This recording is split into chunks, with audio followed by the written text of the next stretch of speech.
اعوذ باللہ من الشیطان الرجیم بسم اللہ الرحمن الرحیم الحمد للہ الذی جعلنا من المتمسکین بولایت امیر المومنین علی ابن ابی طالب علیہ السلام صلوات اللہم صلی علی محمد وآل محمد وجل فرج صلی آل علی محمد۔ محمد مومنین کرام، میری محمد۔ طرف سے آپ تمام مومنین کو السلام علیکم اور جاری رکھتا مدد۔ پروگرام سفینہ اہل بیت کی 23ویں ایپیسوڈ کے ساتھ آپ مومنین کی خدمت میں حاضر ہیں۔ جیسا کہ آپ کو علم ہے کہ ہمارے ساتھ ہمیشہ کی طرح موجود ہوتے ہیں قبلہ علامہ ہاشم رضا غدیری صاحب، جو آپ کے سوالات کا جواب دیتے ہیں۔ میں ہمیشہ کی طرح ہر پروگرام میں بتاتا ہوں، اس پروگرام کا مقصد جو ہے آپ کو گھر بیٹھے شرعی اور فقہی مسائل سے آگاہی کے لیے رمضان المبارک میں اس پروگرام کو خصوصی طور پہ عام مومنین کے لیے پیش کیا گیا ہے۔ اور ہمارا واٹس ایپ نمبر بھی عام مومنین کی اسکرین پہ شو ہو رہا ہوگا۔ آپ ہمیں واٹس ایپ کالز کے ذریعے، میسیجز کے ذریعے اور کامنٹس باکس میں آپ ہمیں اپنا سوال بھیج سکتے ہیں۔ یہ پروگرام سفینہ اہل بیت مومنین کرام اجر رسالت ٹی وی اور شیعہ ملٹی میڈیا کے سوشل میڈیا کے پلیٹ فارم سے آپ مومنین کی خدمت میں پیش کیا جا رہا ہے، اور اس پروگرام کو آپ اجررسالت.com یوٹیوب چینل پر بھی ملاحظہ فرما سکتے ہیں۔ اور اس پروگرام کا مقصد، اس پروگرام کا جو ٹائم ہوتا ہے مومنین کرام، وہ 1 گھنٹہ مقرر ہے۔ ہم کوشش کرتے ہیں کہ زیادہ سے زیادہ مومنین کے سوالات، کالز اور میسیجز شامل کر سکیں۔ اگر کسی بھائی کا، کسی مومن کا کوئی سوال رہ جاتا ہے تو وہ ہم کوشش کرتے ہیں کہ اگلے پروگرام میں ضرور شامل کریں۔ مومنین کرام، امام حسین علیہ السلام، مولا امام حسین علیہ السلام فرماتے ہیں کہ میں گھر میں قرآن مجید کی تلاوت کر رہا تھا، جب میں سورۃ زلزلت کی اس آیت پر پہنچا۔ اس آیت کا میں ترجمہ آپ مومنین کی خدمت میں پیش کرتا ہوں۔ ترجمہ اس کا یہ ہے کہ وہ انسان جو زمین سے گفتگو کرے اور زمین اس کو اپنی خبریں دے۔ اس آیت کا ترجمہ مولا حسین علیہ السلام اس آیت کی تلاوت فرما رہے تھے، اس کا ترجمہ یہ تھا کہ وہ انسان جو زمین سے گفتگو کرے اور زمین اس کو اپنی ساری خبریں دے۔ تو مولا امام حسین علیہ السلام فرماتے ہیں کہ میں نے یہ آیت پڑھی اور میرے بابا علی علیہ السلام نے آگے بڑھ کر میری پیشانی کو چوما اور چوم کے کہتے ہیں کہ بیٹا حسین، اس آیت میں اللہ جس شخصیت کی نشاندہی کر رہا ہے وہ کوئی اور نہیں، تیرا بابا علی ابن ابی طالب علیہ السلام ہے۔ مومنین کرام، یہ ایک واقعہ آپ مومنین کی گوشت گزار کیا، کیونکہ اکثر ہمارے پاس سوالات آتے ہیں کہ مولا علی علیہ السلام کا ذکر آپ قرآن مجید سے واضح کریں، تو اس میں سے یہ ایک واقعہ میں نے آپ کی خدمت میں پیش کیا۔ جیسا کہ آپ کو علم ہے کہ ہمارے پروگرام میں اکثر مہمان جو ہے وہ تشریف لاتے ہیں، تو آج جو ہمارے مہمان ہیں ان کا تعارف جو ہے وہ کسی تعارف کے محتاج تو نہیں ہے۔ ماشاءاللہ مولا نے ان کو بہت عزت سے نوازا ہے، اور ہمارے ساتھ موجود ہیں آج سید ناصر عباس جعفری صاحب، برطانیہ کے ایک مشہور و معروف عزادار اور مجلس کے بہت بڑی مجلس کے بانی ہیں۔ آپ کا تعلق پاکستان سے ہے اور عرصہ دراز سے انگلینڈ میں خدمت عزاداری میں مصروف ہیں۔ آپ انجمن غلامان حضرت عباس آغا UK کے جنرل سیکرٹری بھی ہیں۔ ناصر بھائی، ہم آپ کو پروگرام میں ویلکم کرتے ہیں، بہت شکریہ آپ ہمارے پروگرام میں تشریف لائے۔ Thank you. ناصر بھائی، آپ کو ہماری آواز آ رہی ہے؟ جی، صاف آ رہی ہے آپ کی آواز۔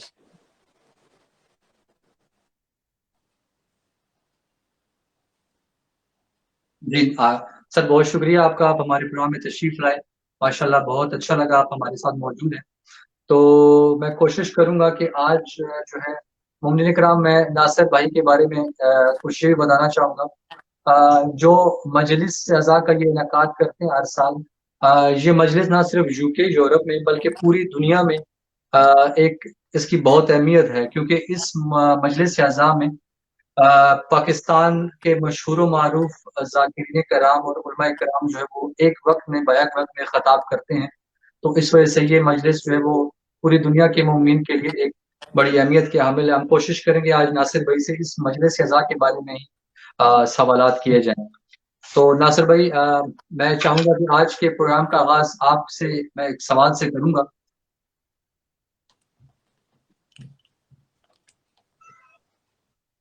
ناصر بھائی، آپ کو میری آواز آ رہی ہے؟ آپ کی آواز بیچ میں ڈسکنیکٹ ہو جاتی ہے، کبھی 2 دفعہ ایسا ہو چکا ہے۔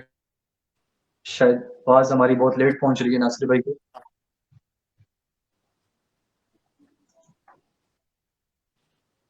آپ شاید دوسرے موبائل پہ آپ نے یہ پروگرام تو نہیں چلایا ہوا؟ اچھا میں چاہوں گا ہمارے پروڈیوسر صاحب جو ہے وہ ناصر بھائی سے جو کانٹیکٹ کر کے ان سے جو پرابلم کو جو ہے وہ سالو کرنے کی کوشش کریں.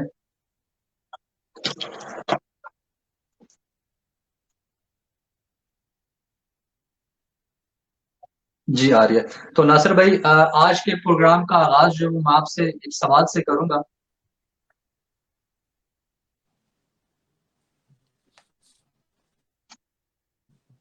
ہیلو ناصر بھائی.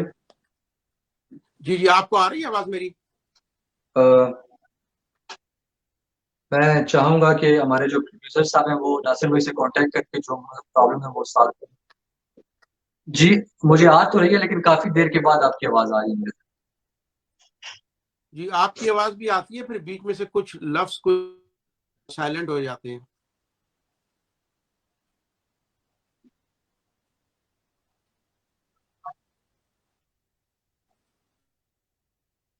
چلے میں کوشش کرتا ہوں کہ دوبارہ ہمارے وہ پروڈیوسر صاحب آپ سے کانٹیکٹ کرتے ہیں.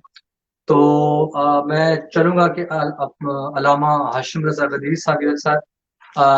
علامہ صاحب بہت شکریہ، آپ ہمارے پروگرام میں اگین آپ تشریف لائے. سب سے پہلے تو آپ کی خدمت میں سلام عرض کرتا ہوں. تو میں چاہوں گا کہ جیسے ناصر بھائی کا جو پرابلم سالو ہوتی ہے ہم سوالات کا باقاعدہ آغاز جو ہے وہ آپ سے کریں. جی وعلیکم السلام. جی جناب. علامہ صاحب جیسے آپ کو پتہ ہے کل کے ہمارے کچھ سوالات جو ہے وہ پینڈنگ تھے، تو میں چاہوں گا کہ انہی سوالوں سے آغاز کیا جائے. جی علامہ صاحب کل ایک بہن کا میں فون کال کے ذریعے ایک سوال موصول ہوا تھا. وہ بہن پوچھ رہی تھی کہ کہا جاتا ہے کہ امام علی علیہ السلام کی بیٹی جناب ام کلثوم کا نکاح ان کا جو عقد ہوا تھا وہ حضرت عمر سے ہوا تھا. تو اس بارے میں کتنی کیا حقیقت ہے؟ جی ذرا ہمارے ناظرین کو جو ہے وہ اس بارے میں ذرا حقیقت سے آگاہ کیجیے گا. جی بسم اللہ الرحمن الرحیم وبہ نستعین وهو خیر معین. اما بعد، دیکھیے یہ پھر ایک الزام ہے جو خانوادہ اہل بیت پہ لگایا گیا دشمنان اہل بیت کی جانب سے، ناصبیوں کی جانب سے، اور ان افراد کی جانب سے کہ جو توہین اہل بیت کو کرنا چاہتے ہیں مسلسل، اور لوگوں کو بجائے یہ کہ اہل بیت کے کردار ان کی تعلیمات سے روشناس کرایا جائے، ان لوگوں نے ان تمام معاملات میں روک ڈالنے کے لیے اس طرح کے موضوعات کو ایشو بنا لیا. یہ نان ایشوز ہے پہلی بات. دوسری بات یہ کہ یہ جھوٹ ہے. مثلا اگر کوئی کہے کہ کائنات میں ایک نہیں دو اللہ ہیں، تو کیا آپ مانیں گے اس بات کو؟ یہ ہو ہی نہیں سکتا ہے کہ کائنات میں دو اللہ ہو جائیں. یا محمد مصطفیٰ جیسی جو ہے نا، وہ ہر نبی کے اندر یہ خاصیت ہو کہ محمد مصطفیٰ جیسا ہو، یہ ہو ہی نہیں سکتا ہے. یا دنیا کا ہر انسان جو ہے، مثال دے رہا ہوں، کہ وہ اپنے اندر جو ہے وہ اللہ والی خصوصیات رکھتا ہے، یہ نہیں ہو سکتا ہے. جب جس طرح سے یہ سب کچھ ناممکن ہے، اسی طرح سے مولا کائنات کی جو بیٹی ہے حضرت ام کلثوم سلام اللہ علیہا، ان کے ساتھ بھی ناممکن ہے کہ ان کا عقد جو ہے وہ کسی ایسے شخص کے ساتھ ہو جائے جو کسی لحاظ سے کفر نہ ہو. خود اللہ کے رسول نے فرمایا کہ اپنی بیٹیوں کے جب تم عقد کرو تو کفر تلاش کرو. کفر کا مطلب ہوتا ہے کہ جو حسب و نسب کے لحاظ سے، معاشی اور معاشرتی لحاظ سے برابر ہو، اسے کفر کہا جاتا ہے. تو جب وہ کفر نہیں بنتے ہیں، اور اللہ کے رسول جب کہہ رہے ہیں کفر تلاش کرو، پھر خود مولا کائنات کے بارے میں فرمایا کہ اگر علی نہ ہوتے تو کوئی فاطمہ زہرا کا کوئی کفر بھی نہ ہوتا. تو وہ جو اپنی ہی بیٹی کا کفر تلاش کر رہے ہیں مولا کائنات کی ذات میں، تو مولا کائنات کس طرح سے اپنی پاک و پاکیزہ بیٹی کو حضرت ام کلثوم سلام اللہ علیہ کا عقد جو ہے وہ ایسے شخص کے ساتھ کر دیں گے کہ جو عمر کے لحاظ سے بھی بہت بڑا ہو، میچ نہیں ہوتا ہے، خاندانی شرف بھی اس کے پاس کوئی نہیں ہے، نہ ماضی اچھا تھا، نہ حال اچھا ہے، نہ مستقبل اچھا ہے. تو یہ صرف الزام لگایا گیا مولا کائنات کی ذات پر، یہ ثابت کرنے کے لیے کہ آپ کی جو ہے وہ ان کے ساتھ دوستی ہیں، تعلقات اچھے تھے، ورنہ ایسا نہیں ہے. میں تفصیلی گفتگو اس پہ کیا کرے، بس یہ جواب دے دوں گا کہ آپ دیکھیں یہ رشتہ بنتا کیا ہے. حضرت رفاعت معاف کی زوجہ تھی ایک، جن کا نام تھا حفصہ. حفصہ جو ہے وہ خلیفہ دوم کی بیٹی تھی، اور مولا کائنات رسول خدا کے داماد ہیں. تو اس لحاظ سے جو حفصہ ہیں وہ مولا کائنات کی سوتیلی ساس بنتی ہیں، اور سوتیلی ساس کا والد ان کے والد کا نام ہے حضرت عمر. تو حضرت عمر جو ہے وہ رسالت مآب کے سسر بنے، اور پھر جناب سیدہ کی بیٹی آپ کے ساتھ وہ سوتیلی پتہ نہیں بیٹی کی نواسی جا کے بنتی ہیں، تو سوتیلی بیٹی کی بیٹی بنتی ہیں، تو سوتیلی نواسی کے ساتھ کون سا رشتہ انسان کر سکتا ہے؟ پھر جناب ام کلثوم سلام اللہ کی عمر کتنی تھی اور خلیفہ دوم کی عمر کتنی تھی؟ یہ سب تاریخ میں لغویات، یہ سب جھوٹ اس لیے بھر دیا گیا تاکہ یہ کوشش کر لی جائے کہ ان دونوں کے جو معاملات تھے دنیا کے سامنے اچھے انداز میں بیان کر دیے جائیں۔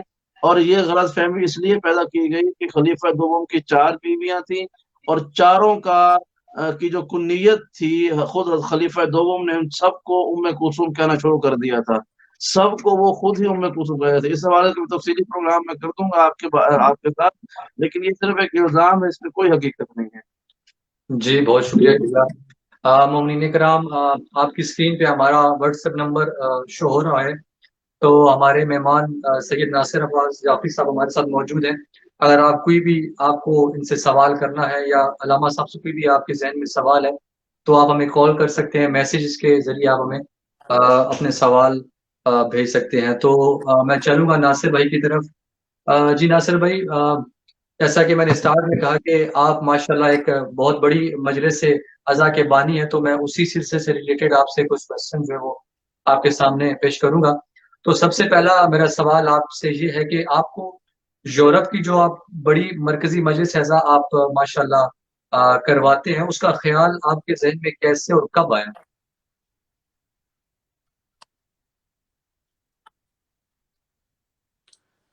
بسم اللہ الرحمن الرحیم۔ آواز آ رہی ہے میری اب آپ کو؟ جی آواز آ رہی ہے آپ کی۔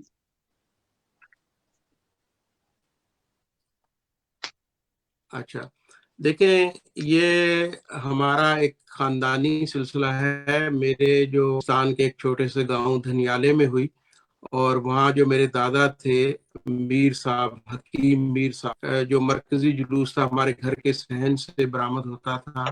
آج بھی دھنیالہ سادات یہاں پر آباد ہے، سلسلہ تھا، وہاں مجلس بھی ہوتی تھی، پھر جلوس بھی نکلتا تھا۔ پھر ہم کچھ عرصہ کراچی میں رہے، تو کراچی میں بھی مجلس نواز رسول کے نام سے یو کے اسکوائر، چاروں طرف ایک کمپارٹمنٹس تھے، فلیٹس، وہ کافی قبل ایریا ہوا کرتا تھا، اور اس کے بیچ میں ایک گراؤنڈ تھا بہت بڑا۔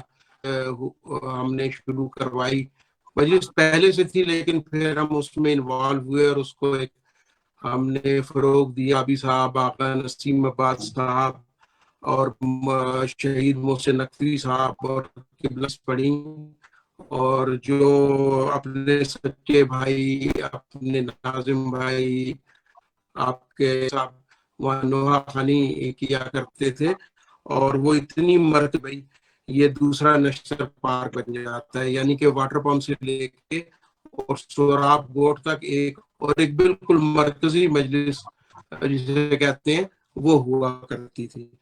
تو اس کے بعد جب 2000 کے اندر اس مجلس کی بنیاد رکھی جناب سیدہ سلام اللہ علیہ کی مجلس جو تھی، شروع میں ایک چھوٹے سے ہال میں ہوئی مجلس، پبلک بھی بڑھتی گئی اور مجلس بھی بڑھتی گئی، وینیوز بھی تبدیل ہوتے گئے، اور اب یہ مجلس بلکہ یورپ کی ایک تاریخی اور مرکزی مجلس کی حیثیت اختیار کر گئی ہے۔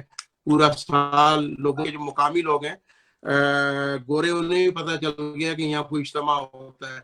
مقصد ایک ہوٹل آ جاتی ہیں ایک رات پہلے، اور ان کے لیے امام بارگاہ میں سب شام کو کھانے کا لنگر کا انتظام ہوتا ہے۔ ماشاءاللہ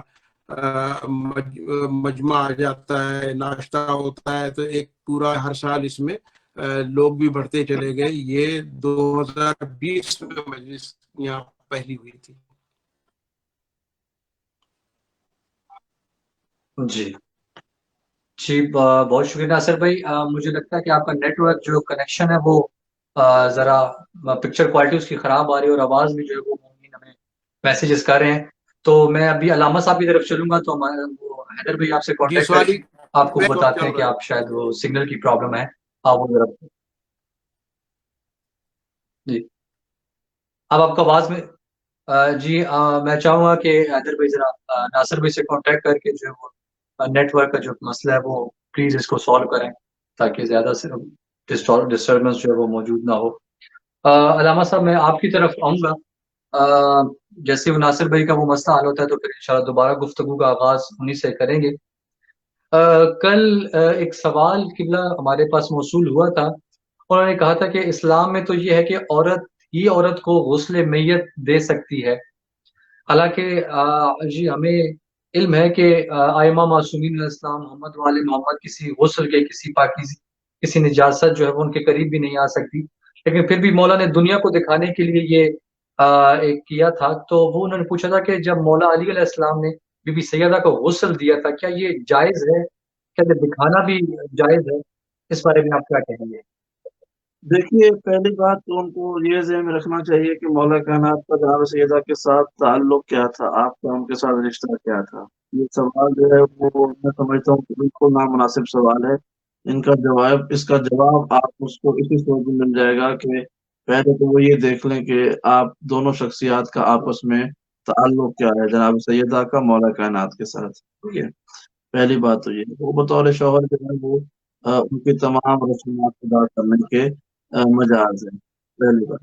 اور دوسری بات یہ ہے کہ ہمارا عقیدہ یہ ہے کہ وہ کہ حقیقت یہی ہے کہ معصومین جو ہے وہ پاک و پاکیزہ ہوتے ہیں، ان کو یہ جتنی بھی یہ لوازمات ہیں، یہ رسومات ہیں، ان کی ضرورت نہیں ہوتی ہے۔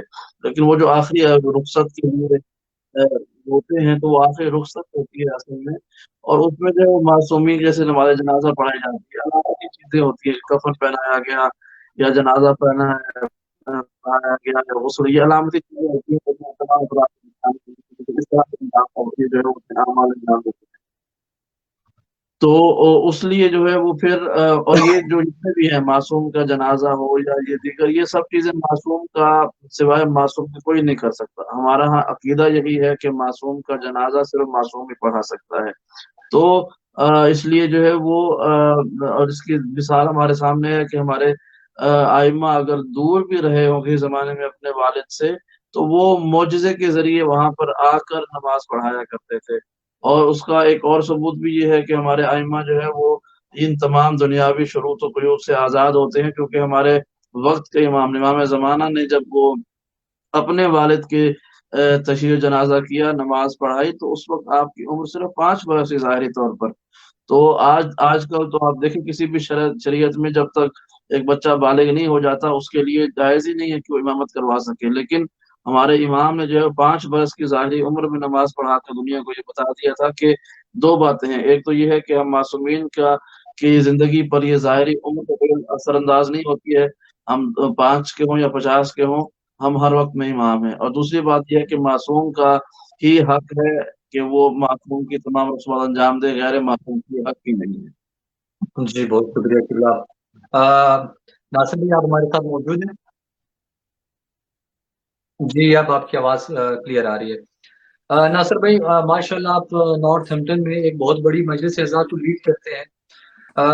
ہر کام کے آغاز میں کوئی نہ کوئی مسائل درپیش ہوتے ہیں، تو آپ ہمارے ناظرین کو مومنین کو بتائیے کہ آپ کو اس مجلس کو شروع کرنے میں کیا مسائل درپیش آئے شروع میں؟ شروع میں ہمیں یہ مسائل درپیش آئے کہ ظاہر ہے کہ لوگوں تک ایک پیغام پہنچانا، لوگوں کو بتانا کہ یہاں پر مجلس ہے۔ پھر نارتھ ہیمپٹن ایک ایسی جگہ تھی کہ یہاں مقامی لوگ نہیں جانتے تھے، کسی کو بولو کہ نارتھ ہیمپٹن، وہ کہتا تھا وہ نارتھ ہیمپٹن وہ کہاں پر ہے، تو پھر سب بتانا پڑتا تھا، سمجھانا پڑتا تھا۔ ظاہر ہے کہ واٹس ایپ نہیں تھا 1999 کے اندر، اور اتنی کمیونیکیشن کلوز نہیں تھی، اور ٹی وی چینلز خالی ویکٹون ایک ٹی وی چینلز ہوا کرتا تھا، تو وہ پھر پوسٹر بنانا، سب علاقوں میں جانا، ایک Blackburn, Bradford, Burnley, London, پھر وہاں لوگوں کو جا کے جمعے کی نمازوں میں مقصد کافی ہمیں، ہماری جو آغا آرگنائزیشن کی تنظیم ہے اس کے ممبران مختلف جگہوں پہ جاتے تھے، لیفلیٹنگ کرتے تھے، لوگوں کو بتاتے تھے، مینٹلی ریڈی کرتے تھے مجلس میں آنے کے لیے۔ پھر جب لوگوں کو پتہ چلتا تھا کہ پڑھنے والے اتنے اچھے ہیں تو لوگ پھر خود بخود جو ہے وہ کھنچے چلے آتے تھے۔ تو شروع میں ہمیں یہ مشکلات ہوئیں، لیکن اب الحمدللہ سب چیزیں جو ہیں وہ سیٹل ڈاؤن ہو چکی ہیں۔ ماشاءاللہ۔ ناصر بھائی آپ نے نارتھ ہیمپٹن کا ذکر کیا تو اسی سے ریلیٹڈ میرے پاس ایک کوشچن موجود ہے۔ انگلینڈ میں جیسا کہ آپ کو پتہ ہے لندن جو ہے وہ ایک بہت بڑا مرکز ہے مومنین کے رہائش کے حوالے سے. اس کے بعد برمنگم، مانچسٹر جتنے اتنے بڑے بڑے شہر موجود ہیں جن میں مومنین کی کافی بڑی تعداد جو ہے وہ مقیم ہے. تو مرکزی جو مجلس آپ نے کا انعقاد آپ نے رکھا وہ ایک چھوٹے سے ٹاؤن نارتھ ہیمپٹن میں ہی کیوں اس کا آغاز ہوا اور ابھی تک وہ وہیں پہ کیوں جاری ہے؟ اس کا میرے بھائی 2-3 جواب ہیں. پہلا جواب تو اس کا یہ ہے کہ نارتھ ہیمپٹن جو ہے وہ مڈ لینڈ میں ہے. تو جیسے اگر یہ مجلس مانچسٹر میں ہو تو لنڈن والوں کے لیے بڑا مشکل ہے کہ پورا آل دا وے سفر کر کے اور مانچسٹر جائیں. اور اگر یہ مجلس لنڈن میں ہو تو مانچسٹر والوں کے لیے پورا لنڈن آنا پڑے گا انہیں. تو نارتھ ہیمپٹن جو ہے وہ درمیان میں ہے، سینٹر پوائنٹ ہے، مڈ لینڈ کا بھی دل ہے. یعنی یہاں پہ لنڈن بھی اتنا ہی ہے، برمنگم بھی اتنا ہی ہے، پھر مانچسٹر سے بھی لوگ یہاں آ جاتے ہیں. تو یہ سینٹر پوائنٹ ہے برطانیہ کا، انگلینڈ کا تو خاص طور سے. پھر سراؤنڈنگ میں لیسٹر بہت بڑا شہر ہے، پیٹر برو ہے، آکسفورڈ ہے، کیمبرج ہے. تو یہ اس وجہ سے جو ہے اس کا ہم نے یہاں انتخاب کیا کہ یہاں پر یہ مجلس کا انعقاد کیا جائے تاکہ تمام مومنین کو، آنے والوں کو، اور آسانی سے یہاں پر آ جائیں. پھر ایئرپورٹ جو ہمارے لوکل لوگ پورے یورپ سے آتے ہیں ان کے لیے بڑا 25 منٹس کی مسافت پہ ہے. پھر اپنے برمنگم ہے، ہیتھرو ہے. تو یہ اس لیے ایک آئیڈیل پلیس ہے مرکزی یہ کہ ولائی ٹاؤن ہے نارتھ ہیمپٹن، تو ولائی جو ہے یہ کھینچے چلے آتے ہیں.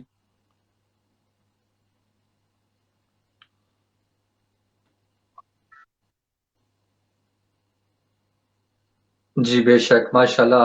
مومنین اکرام، عام مومنین کی کالز ہمیں موصول ہو رہی ہیں لیکن میں ابھی کال جو ہے وہ نہیں لینا چاہوں گا کیونکہ ابھی میرے پاس آلریڈی کافی سوال جو ہے وہ ناصر بھائی کے لیے موجود ہیں. اگر آپ کا کوئی بھی سوال ہے وہ ہمیں واٹس ایپ کے تھرو بھیج سکتے ہیں. جو بھی آپ نے ناصر بھائی سے سوال کرنا ہو تو وہ میں ضرور پروگرام میں شامل کروں گا. تو ناصر بھائی، معذرت کے ساتھ ہمارا کوئی کسی ذاکر سے، کسی خطیب سے کوئی ذاتی طور پہ کوئی پرابلم نہیں ہے. تو میرے کچھ سوالات ایسے بھی ہوں گے جو ذاکرین الزام کے بارے میں بھی ہوں گے. تو ان میں سے ایک سوال یہ ہے قبلہ کہ آپ کے بارے میں یہ کہا جاتا ہے کہ آپ ذاکروں اور خطیبوں کو ہی بلاتے ہیں، علماء اکرام کو آپ انوائٹ نہیں کرتے اپنی مجلس میں. تو اس حوالے سے ذرا ہمارے ناظرین کو بتائیے گا. دیکھیں، بات یہ ہے، اس کا جواب یہ ہے کہ اگر آپ قوالی کروائیں گے تو آپ قوالوں کو بلائیں گے. اگر آپ مشاعرہ کروائیں گے تو آپ شعراء کو بلائیں گے. اگر آپ مجلس کروائیں گے تو مجلس ذاکرین اور خطبہ سے ہوتی ہے. مجلس کرنے کے لیے علماء کا کام مجلس پڑھنا نہیں ہے. علماء کرام کا جو مرتبہ ہے وہ بلند ہے. سمجھ لیں، میں اس طرح سے کہوں کہ اگر بریگیڈیئر، جنرل، کرنل یہ علماء ہیں اور جو فرنٹ لائن سولجرز ہیں وہ ہمارے ذاکرین اور خطیب ہیں.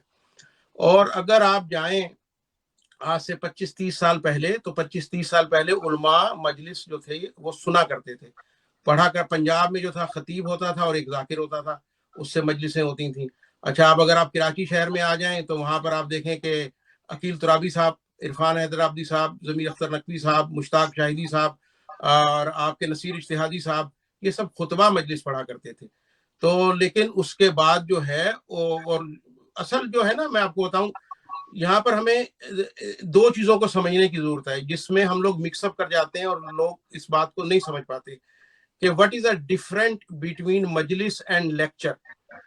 لیکچر وہ ہوتا ہے، ہم لیکچر کے خلاف نہیں ہیں، لیکچر کے مخالف نہیں ہیں. لیکچر وہ ہوتا ہے جس میں آپ فقہ بتائیں، آپ شریعت بتائیں، آپ نماز روزے کا بتائیں، اس کی ترتیب بتائیں، لوگوں کو فقہ جعفریہ کے مطابق ان کو ترغیب دیں. اس کو کہتے ہیں لیکچر. اور مجلس وہ ہوتی ہے جس میں فضائل آل محمد ہوں اور مصائب آل محمد ہوں. اچھا، فضائل آل محمد اور جو شروع کی مجالس ہوئی ہیں، جو ہمیں بزرگوں نے بتایا اور ہم نے علماء سے سنا واقعہ کربلا کے بعد، اس میں صرف مصائب ہوا کرتے تھے، صرف مصائب. گھروں میں مجلسیں ہوئیں. پھر اس میں آپ دیکھیں کہ مجلسوں کے بعد جب یہ سلسلہ آگے بڑھا تو لوگ جو تھے وہ مجلسوں میں جب آتے تھے تو پوچھتے تھے کہ بھی یہ جو آپ مصائب بیان کر رہے ہیں یہ کون ہستیاں تھیں، کہ کن کے ساتھ ایسا ہوا. تو پھر اس کو 2 حصوں میں تقسیم کیا گیا. ایک حصہ تھا انٹروڈکشن، پہلے انٹروڈکشن ہوگا پھر مصائب ہوں گے. وہی انٹروڈکشن جو ہے وہ فضائل میں آ گیا. تو مجلس جو ہے وہ نام ہے فضائل آل محمد اور مصائب آل محمد کی. اور جو ہمارے ذاکرین نے بھی جو مجلسیں، ہمارے علماء سوری ہمارے جو آئمہ نے جو اس میں بھی یہی ہے کہ انہوں نے شعراء کو بلا کے اور ذاکرین کو بلا کے جو ہے وہ مجلسیں جو ہے پڑھوائی ہیں. اور دوسری بات یہ ہے کہ جو ہمارے ذاکرین ہیں وہ مجمع کو لے کر آتے ہیں. جب مجمع آ جاتا ہے ان کا انداز بیاں ایسا ہوتا ہے، گاڈ گفٹڈ ہوتے ہیں، آپ ان کو خود سے نہیں بنا سکتے. ان کی زبان میں وہ تاثیر ہوتی ہے، ان کی زبان میں وہ اثر ہوتا ہے جو پبلک کو کھینچ کے لاتے ہیں. تو جب لوگ آ جاتے ہیں اور وہ فضائل آل محمد سنتے ہیں تو انہیں پتہ چلتا ہے کہ یہ شخصیات اتنی فضیلت کی مالک تھیں. اچھا پھر جب مصائب آتا ہے تو وہ ایک تھنک آتی ہے کہ یار یہ جو شخصیات اتنی فضیلت کی مالک تھیں ان کے ساتھ ہوا کیا، پھر یہ کیسے ہوا، کس نے کیا. یہ وہ پوائنٹ ہے جہاں پہ لوگ جو ہے سوچنے پہ مجبور ہوتے ہیں اور پھر وہ مذہب حقہ کی طرف آتے ہیں. اور جب مذہب حقہ کی طرف آ جاتے ہیں تو پھر علماء کا کام شروع ہوتا ہے. علماء ان کو جو ہے کہتے ہیں کہ بھی نماز ایسے پڑھنی ہے، روزہ ایسے رکھنا ہے، وضو ایسے کرنا ہے. یہ سارے معاملات ہیں. اب جب آپ مجلسوں کے اندر وہ فقہ جعفریہ کی باتیں لے کر آئیں گے تو جو لوگ فقہ جعفریہ سے تعلق نہیں رکھتے ان کے لیے وہ انٹرسٹڈ باتیں نہیں ہیں. وہ بولیں گے کہ یہ باتیں تو اپنی فقہ کے مطابق کر رہے ہیں، ہماری فقہ کے مطابق تو ایسے وضو ہوتا ہے. تو مجلسیں جو ہے وہ صرف اور صرف فضائل اہل بیت اور مصائب اہل بیت کے اوپر ہیں. لہٰذا اس لیے جو ہے ہم یہاں پر مجلسیں میں علماء کے اور لیکن علماء ہمارے ساتھ ہوتے ہیں. اب حجت الاسلام مولانا محمد سبطین کاظمی صاحب جو ہیں ایک پورے یو کے میں ان کا ایک ہر علاقے کے اندر ان کا ایک بہت اچھا اثر و رسوخ کے مالک ہے، قائد ملت جعفریہ برطانیہ. وہ ماشاءاللہ ان کی سرپرستی میں یہ مجلس ہوتی ہے. پھر مولانا محمد عاصم ولایتی صاحب فاضل دمشق حجت الاسلام وہ ہمارے ساتھ ہوتے ہیں، اس مجلس کے انتظامات میں ہوتے ہیں، میزبانوں میں. پھر قبلہ ہاشم رضا غدیری صاحب یہ ہیں. پھر مولانا ارشد ترابی صاحب ہیں، اتنی بڑی امام بارگاہ حسینیہ کے وہ ریزیڈنٹ عالم ہے. غضنفر کاظمی صاحب خاص طور سے اسلام آباد سے اس دفعہ تشریف لائے تھے. علمدار نقوی صاحب بہت بڑے امن کمیٹی کے بھی سربراہ ہیں، صدر ہیں. رحیم یار خان کے عالم دین حجت الاسلام وہ اس دفعہ مجلس میں تشریف لائے تھے. مولانا حجت الاسلام مولانا محمد علی صاحب برمنگم کے وہ اس مجلس میں ہوتے ہیں. مولانا محمد علی صاحب بلیک بن اس مجلس کے بانیان میں شامل ہیں. مولانا امیر حسنی صاحب ہمارے بزرگ، ہمارے فخر، مجلس علماء شیعہ یورپ کے پہلے پریزیڈنٹ، ان کا پورا خانوادہ اس مجلس میں ہوتا ہے. بلکہ وہ فائنینشلی طور پہ بھی اس مجلس کو ہمارے ساتھ بڑا تعاون کرتے ہیں. مولانا قاضی غلام باز صاحب ڈربی امام بارگاہ کے وہ یہاں ہوتے ہیں. مولانا محمد علی نقوی برمنگم کے تو اور کتنے میں نا حجت الاسلام صاحب امامہ یہ سب مجلسیں اس مرکزی مجلس میں نہ صرف انتظامات میں شامل ہوتے ہیں بلکہ یہ میزبان کی حیثیت سے جو ہے وہ سر انجام دیتے ہیں. اور جو لوگ یہ کہتے ہیں، اعتراض کرتے ہیں کہ بھئی آپ ایسا کرتے ہیں ویسا، ہم ان سے کہتے ہیں کہ بھئی ہم ذاکرین کو بلاتے ہیں، آپ ایسے ہی ایک اور آپ بھی ایسی مجلس کریں، آپ اس میں علماء کو بلائیں، علماء سے بھی مجلس سنیں. اور اب بہت اچھی بات ہے کہ علماء نے بھی مجلسیں پڑھنی شروع کر دی ہیں. دیکھیں جو کیا کہتے ہیں خطیبانہ چیز ہے نا وہ گاڈ گفٹڈ ہے. جیسا کہ میں نے پہلے آپ سے کہا کہ ایک آیت پڑھنا، پھر ایک قرآن کی آیت پڑھنا، پھر ایک حدیث پڑھنا، پھر ایک اس کو ایک واقعہ پڑھنا، پھر ایک نقطے کے اوپر ایک آپ کو ایک اس کا پیغام دینا، ایک نتیجہ نکالنا، اور ایک جس کے اوپر لوگ جو ہیں وہ متاثر بھی ہوں اور لوگ آپ کی طرف کھینچے چلے آئیں. اور تو وہ ایک صلاحیت اب ہمارے علماء میں بھی آ گئی ہے. مولانا سبطین کاظمی صاحب اچھی مجالس پڑھتے ہیں، یہ ہمارے نوجوان ہیں. ہاشم رضا غدیری صاحب بہترین عالم بھی ہیں، خطیب بھی ہیں. تو یہ ساتھ اور ہے اس کی وہ بات یہ ہے کہ علماء تو یہاں ہیں، علماء تو پورے یو کے میں ہیں اور ہر ٹاؤن کے اندر ایک عالم دین ہے اور ہم پورا سال انہی سے سنتے ہیں. وہی علماء ہیں، وہی ہمارے یہاں ہر امام کی جو خوشی غمی کے موقع پہ وہی سنتے ہیں. تو سال میں ہم نے ایک دن ایسا رکھا ہے کہ بھی ہم ان علماء کو تو پورا سال سنتے ہیں، تو ہم ایک دن اپنے ذاکرین اور خطبہ کو بلائیں اور وہ جو ماحول ہے، جو ہمارے ذاکرین جو دوڑا پڑھتے ہیں، جو فضائل پڑھتے ہیں، جو مصائب پڑھتے ہیں، اور جو قصیدہ خوانی ہوتی ہے، جو ہمارا کلچرل ہے وہاں جو ہم چھوڑ آئے ہیں، وہ ہمارے بچوں کو پتہ چلے کہ بھئی یہ بھی ہمارا ہے سلسلہ. اس طرح سے بھی عزاداری جو ہے ہوتی. جی بہت شکریہ مومنین کرام. آپ نے سنا ناصر بھائی نے بہت خوبصورت طریقے سے اس سوال کا جو ہے وہ تفصیلی جواب آپ نے مومنین کی خدمت میں پیش کیا. آپ کی کال جو ہے وہ کافی تعداد میں موصول ہو رہی ہے، لیکن معذرت کے ساتھ میں ابھی کوئی کال آپ کی نہیں لینا چاہوں گا. اگر آپ کو کوئی سوال ہے ناصر بھائی کے مجلس کے متعلق یا کسی بھی کوئی بھی سوال آپ ان سے کرنا چاہتے ہیں تو آپ ہمیں واٹس ایپ کے تھرو بھیج سکتے ہیں. ناصر بھائی آپ نے ذکر کیا علماء کرام کا. تو برطانیہ میں جیسا کہ ہم سب جانتے ہیں کہ علماء کرام کی کافی تنظیمیں موجود ہیں اور جو ماضی میں آپ کی مجلس کی اور بذات خود آپ کے پاس کافی مخالف رہی ہیں، اور بالکل بلکہ باقاعدہ انہوں نے اس مجلس کا بائیکاٹ بھی کیا تھا. تو کافی مہمات بھی آپ کی مجالس کے خلاف چلائیں گی، مجلس کے خلاف چلائیں گی. تو اب ان تنظیموں کے بارے میں آپ کیا کہیں گے، اور ان کے ساتھ کیسے تعلقات ہیں اب آپ کے؟ دیکھیں، میں یہ کہوں گا کہ وہ ایک غلط فہمی کی بنیاد پر ہوا تھا. کوئی بھی شیعہ عالم یا کوئی بھی شیعہ تنظیم مجلس حسین کی مخالفت جو ہے وہ نہیں کر سکتی. تو میں سمجھتا ہوں کہ وہ ایک غلط فہمی تھی جس کی بنیاد کے اوپر، یا غلطی تھی جس کی بنیاد پر ایسا ہوا تھا. وہ اب ماحول جو ہے وہ ختم ہو چکا ہے. ہم نے مجلس علماء شیعہ یورپ سے کہا ہے کہ بھئی آپ اور اب سے نہیں، ہم کئی سالوں سے کہتے چلے آ رہے ہیں کہ آپ مجلس میں تشریف لائیں. آپ مجلس علماء شیعہ یورپ ہیں، اور یہاں سارے یورپ کے شیعہ جمع ہیں. تو آپ یہاں آئیں، یہاں آ کر بیٹھیں، مجلس میں آ کے پارٹیسپیٹ کریں اور ذاکرین کو سنیں. اگر کوئی چیز آپ ایسی سمجھتے ہیں کہ یہ نہیں ہونی چاہیے تو آپ اس کو پوائنٹ آؤٹ کریں، ہم ان کو بتائیں گے اپنے ذاکرین کو. اور اگر وہ آپ کی بات نہیں مانیں گے، نہیں بلائیں گے. آپ آ کے اصلاح کریں ہماری. اور مجلس میں اگر آپ دیکھتے ہیں کہ اس مجلس میں خدا نہ خواستہ کوئی ایسی بات ہو رہی ہے جو اتحاد بین المسلمین یا اتحاد بین المومنین کے خلاف ہے، یا کسی ملک کے خلاف ہے، یا ہمارے کسی مجتہدین کے خلاف ہے، تو آپ پوائنٹ آؤٹ کریں. یہاں تو یعنی کہ کچھ ایسا سلسلہ ہی نہیں ہے. مقصد مولانا سلطان قادمی صاحب ہوتے ہیں، تلاوت قرآن پاک، حدیث کتاب، پھر اس کے بعد فضائل آل محمد، مصائب آل محمد، ظہرین کی نماز باجماعت، لنگر، نظر نیاز، آخر میں ماتمداری. تو یہ جیسے مجلس پوری دنیا میں ہوتی ہے اسی طرح سے یہ مجلس یہاں پہ بھی ہو رہی ہے. کوئی اس میں نئی چیز نہیں ہو رہی ہے، کوئی ایسی انہونی چیز نہیں ہو رہی ہے کہ ہم پریشان ہو جائیں. اور دوسری بات یہ دیکھیں، ہمارے جو پاکستان کے جو علماء کرام ہیں وہاں پر بھی ایسا ہوا کہ ہمارے کچھ ذاکرین اور خطبہ نے کچھ ایسی باتیں کی گزشتہ سالوں میں جو کہ ممبر پہ کرنے والی نہیں تھیں. تو کیا ہمارے علماء نے ان کو بتا دیا، ان کو سمجھا دیا، اور وہ چیزیں ریپیٹ نہیں ہو رہی، مسئلہ حل ہو گیا. اور وہی چیز اگر یہاں کے ایک انہوں نے بلکہ وہ بھی جاری کر دیا کہ بھئی یہ جو ہے طریقہ کار ہے، اس کے اوپر جو ہے چلنا چاہیے ہمیں. وہاں سب اسی طریقہ کار پہ چل رہے ہیں، کوئی مخالفت نہیں ہے. اسی طرح سے اگر یہاں مجلس علماء شیعہ یورپ بھی مجلسوں میں خود جائیں، اگر ذاکر آپ یہ کہتے ہیں بھی اس نے خطیب یہ خطیب غلط پڑھتا ہے، یہ ذاکر، تو آپ اس کی مجلس میں جائیں، بیٹھیں، پوائنٹ آؤٹ کریں بانی کو کہ بھی دیکھیں یہ چیز جو ہے وہ نہیں ہونی چاہیے. تو ظاہر ہے کہ پھر آئندہ تو اصلاح کیسے ہوگی.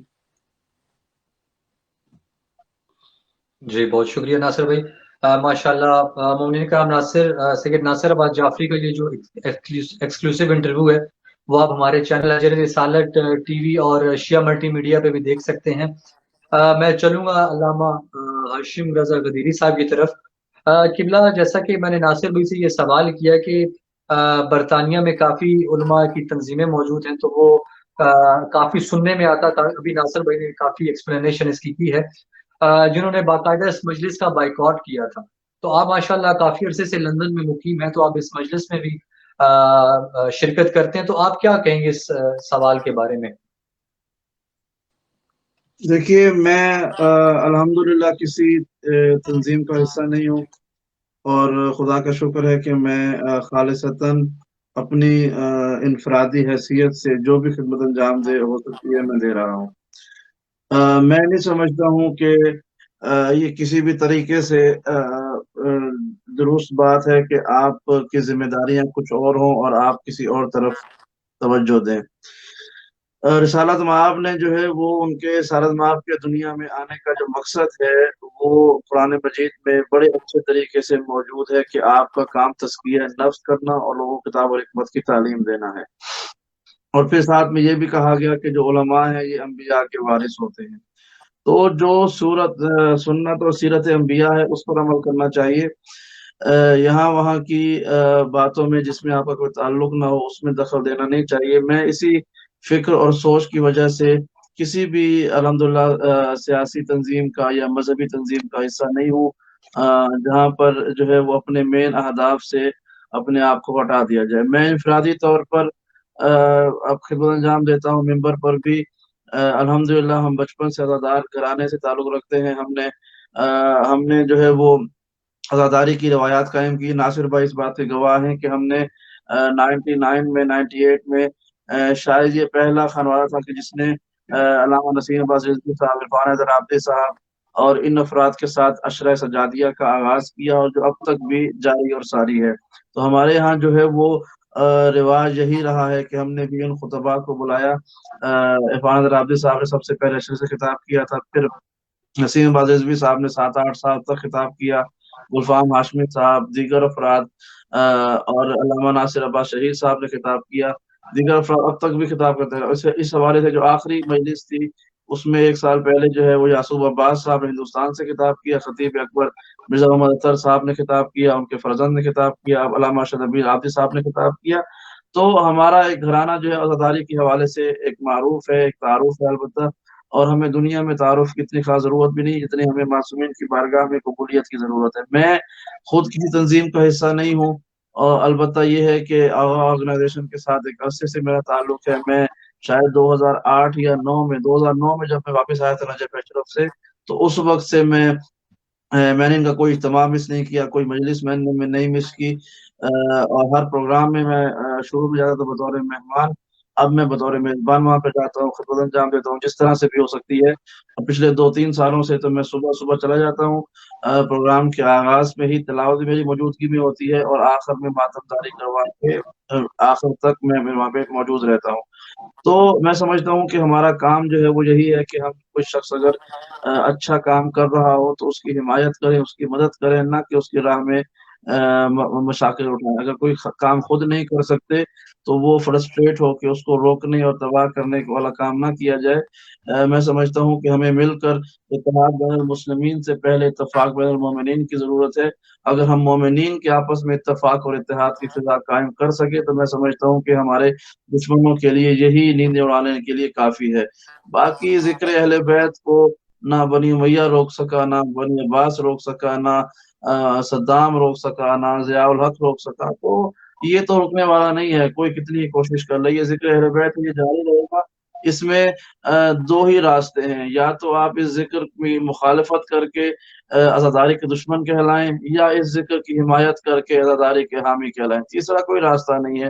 اور میں سمجھتا ہوں کہ ہر شریف انسان کو یہی چاہیے کہ وہ اپنے خاندانی تربیت کا ثبوت دیتے ہوئے عزاداری امام حسین دنیا میں کہیں پہ بھی ہو رہی ہو، بلا تفریق یہ دیکھیں کون کروا رہا ہے، بلکہ عزاداری کے نام پر آنے کہ ذکر کس کا ہو رہا ہے۔ جس کا ذکر اگر اسے اس ذکر سے محبت ہے تو اس ذکر میں شرکت کرنی چاہیے۔ میں آخر میں جملہ کہوں گا کہ میں نے چرچ میں یہاں پر مجالس پڑھی ہوئی ہیں، یعنی مجالس سے مراد کہ میں نے چرچ میں جا کے ذکر اہل بیت کیا ہوا ہے۔ ہندوستان میں ہم نے مندروں کے سامنے کھڑے ہو کے اور مندروں کے پاس ہندوؤں کے پاس جا کے ذکر اہل بیت کیا ہے، اس لیے کہ ہمیں اس جگہ سے فرق نہیں پڑتا کہ ذکر کروانے والا کون ہے اور کس جگہ پر ہو رہا ہے، ہمیں اس بات سے فرق پڑتا ہے کہ ذکر کس کا ہو رہا ہے۔ وہ مسجد ہو، امام باڑہ ہو، یا چرچ ہو، یا مندر ہو، جہاں پر بھی ہمیں ذکر اہل بیت کے لیے بلایا جاتا ہے یا ذکر ہوتا ہے، موقع ملتا ہے تو ہم جاتے ہیں، گفتگو کرتے ہیں، اور خدا نے چاہا تو سلسلہ آئندہ بھی جاری رہے گا۔ بالکل ماشاءاللہ قبلہ، اور میں نے خود دیکھا قبلہ علامہ ہاشم رضا غدیری صاحب اس مجلس میں جو ہے وہ خود شرکت کرتے ہیں۔ ایک کالر ہمارے ساتھ موجود ہے قبلہ، ایک کالر کو لیتے ہیں۔ جی السلام علیکم، کون بھائی، کہاں سے بات کر رہے ہیں؟ جی السلام علیکم۔ وعلیکم السلام۔ حمزہ بات کر رہا ہوں مانچسٹر سے۔ جی حمزہ بھائی، ٹھیک ٹھاک، کیا پوچھنا چاہیں گے؟ اچھا سر، ماشاءاللہ بہت اچھا پروگرام اور بہت پیارے گیسٹ بلائے ہوئے ہیں آج آپ نے۔ میرے 2 سوال ہیں۔ ایک سوال میں سن رہا تھا کہ ناصر صاحب نے کہا تھا کہ نارتھ ہیمپٹن ایک ولایتی ٹاؤن ہے، جی ذرا اس کی وضاحت کریں کہ وہ ولایتی ٹاؤن کیسے ہے؟ ٹھیک ہے۔ یا اچھا، اسی سے ریلیٹڈ دوسرا سوال ہے کہ وہ ولایتی ٹاؤن کہہ رہے ہیں نارتھ ہیمپٹن کو، پچھلے سال ایک مجلس ہوئی تھی اور جس میں ولایت علی کا ذکر تک نہیں تھا۔ ٹھیک ہے جی حمزہ بھائی، بہت شکریہ آپ کی کال کا، آپ ہمارے ساتھ موجود رہے۔ ناصر بھائی سے میں اس سوال کے جواب انشاءاللہ لیتا ہوں۔ جی ممنون کرام، آپ کی کافی کالز موصول ہو رہی ہیں لیکن میں بس کچھ ہی کالز جو ہے وہ لے پاؤں گا۔ علامہ صاحب، میں چاہوں گا کہ ایک سوال جو ہے وہ ناصر بھائی کے سامنے میں پیش کروں۔ ناصر بھائی، یہ سوال جو ہے وہ یہ بہت امپورٹنٹ سوال ہے، اور ہمیشہ یہ سوال ہر مجلس کے بعد کیا جاتا ہے، بلکہ مجلس کے بعد بھی، اور سارا سال اس کو کیا جاتا ہے۔ اور انفیکٹ میں اپنی آپ کو بات بتاؤں، جب ہم نے 2-3 سال پہلے آپ کا مجلس جو ہے وہ کور کی تو ہم پہ بھی یہی جو ہے وہ ایلیگیشن جو ہے وہ لگنے شروع ہو گئے، سوال یہ ہے کہ اس مجلس کی انعقاد MI6 کے کہنے پر ہوتا ہے، اس میں کتنی سچائی ہے اور اس بارے میں آپ کیا کہیں گے؟ یہ بہت بڑا سوال ہے اور ہر مجلس یقیناً پوری دنیا میں یہ اکثر سوال کیا جاتا ہے، تو میں چاہوں گا اس کا ذرا تفصیلاً جو ہے وہ آپ جواب جو ہے وہ ہمارے مومنین ناظرین تک پہنچائیں۔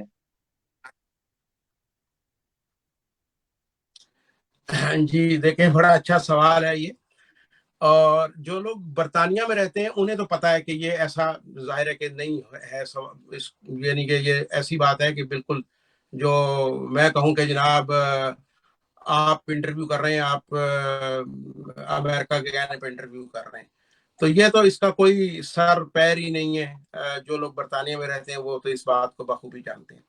اب رہن یا ہندوستان، وہاں پر یہ ایک پروپیگنڈا ہے، اور ان جن لوگوں کو پتہ بھی نہیں کہ MI6 کیا ہے وہ بھی کہہ دیتے ہیں جی فلانا MI6 کا ایجنٹ ہے۔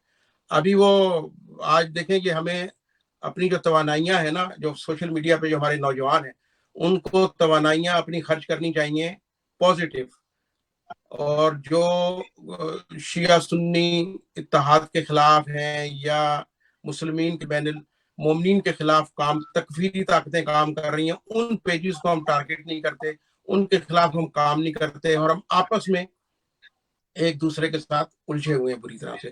اب آج آصف الوی صاحب کا ایک کارڈ بھیجا کہ بھئی یہ دیکھیں، یہ آصف الوی صاحب جو ہے MI6 کے ایجنٹ ہے، ان کی تصویر لگی ہوئی ہے، اور یہ وہ سارا پورا کارڈ آپ لوگوں نے بھی شاید دیکھا ہوگا۔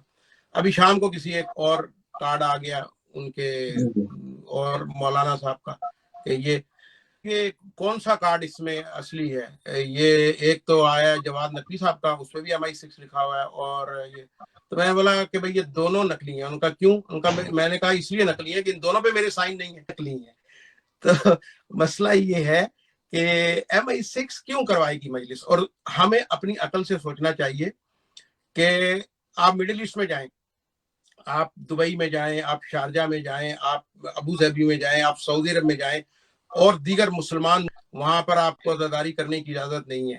تو وہ ایجنسیاں بھی، آپ ان ایجنسیوں کے بھی خلاف ہیں، اور جو حکومتیں ہمیں مجلس کرنے کی اجازت دے رہی ہیں آپ ان کے بھی خلاف ہیں۔ تو پہلے تو آپ یہ بتائیے کہ آپ کس کی فیور میں ہیں؟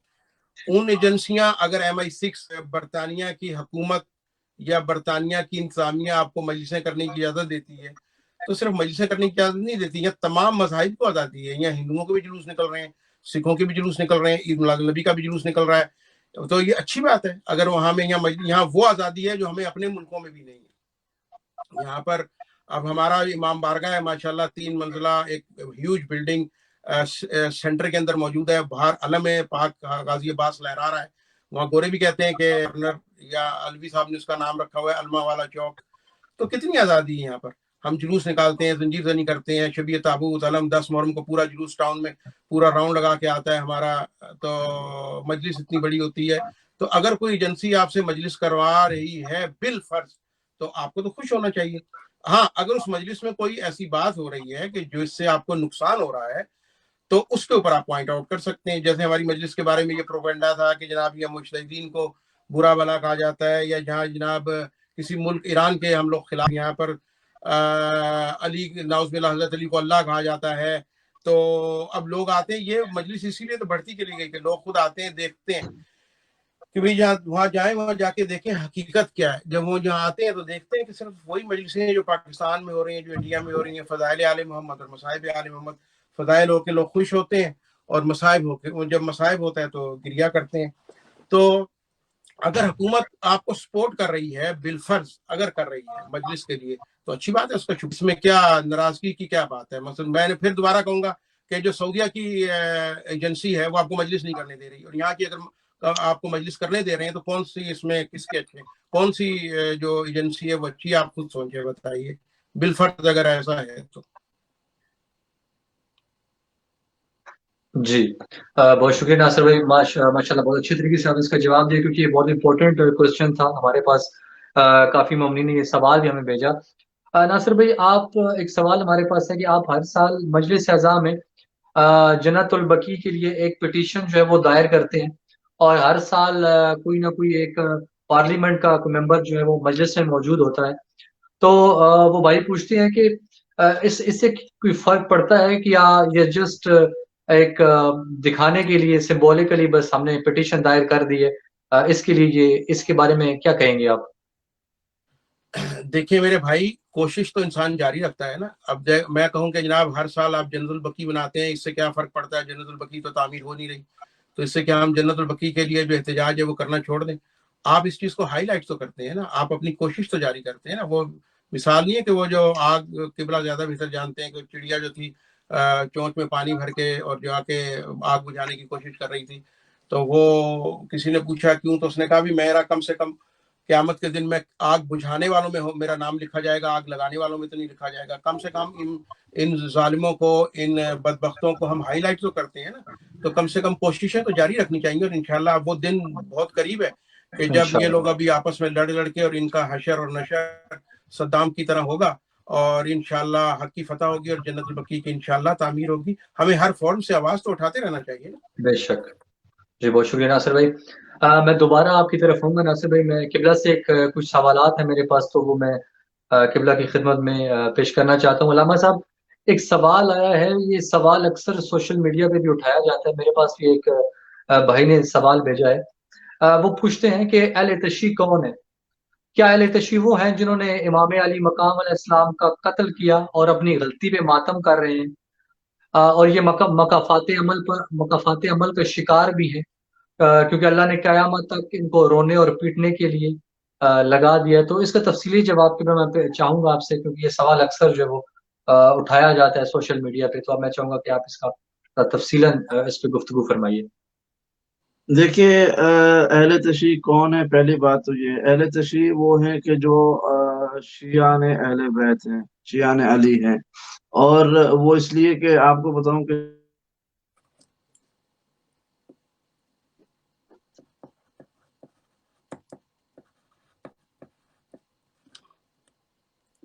مومنین کرام، علامہ صاحب سے ہمارا رابطہ جو ہے وہ منقطع ہو گیا.